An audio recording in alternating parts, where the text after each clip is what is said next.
A woman was being beaten in her own house. The man had walked in like he still belonged there. Maybe he was her husband. Maybe he was someone who used to be. It didn't matter. He had already hit her twice. She could taste blood. He was still in the room. Still talking. Still dangerous. She knew if she picked up the phone and said the word police, he would hear it. And things would get much worse. So she did the only thing she could think of. She dialed the number for the local pizza place. Her voice stayed calm on purpose. Almost too calm. Hi. I'd like to order a large pizza. Extra everything. And can you make sure it comes with a special side? The employee on the other end paused. He had been trained for this exact kind of call. The code was simple. If a customer sounded wrong and used certain words, you didn't ask questions. You stayed on the line and you signaled the manager. The manager walked over, listened for a few seconds, then quietly picked up another phone and called the police. He kept the woman on the line the whole time, pretending to take her order, pretending to repeat the address, pretending everything was normal. Meanwhile, the police were already moving. They didn't race to the house with lights and sirens. That would have told the man she had called. Instead, they went to the actual pizza restaurant first. They ordered a real pizza, paid for it. Then one officer put on a delivery jacket and took the box. The rest of the unit stayed out of sight. Backup waited around the corner. When the delivery driver knocked on the door, the man opened it himself.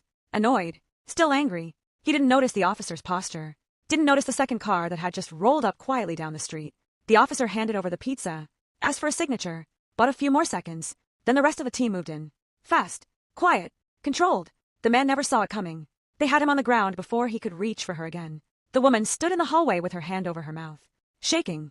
One of the officers stepped inside and spoke gently. You're safe now. We understood the call. She nodded but couldn't speak yet. Later at the hospital, they asked her how she knew to use the code. She said she had seen a post about it months earlier. Never thought she would need it.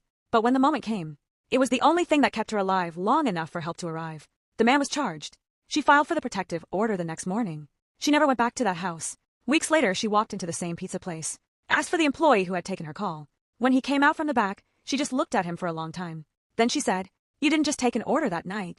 You kept me breathing. He didn't know what to say. She left a tip that was far too large, and a short note that only said thank you. The police still train new officers on that call.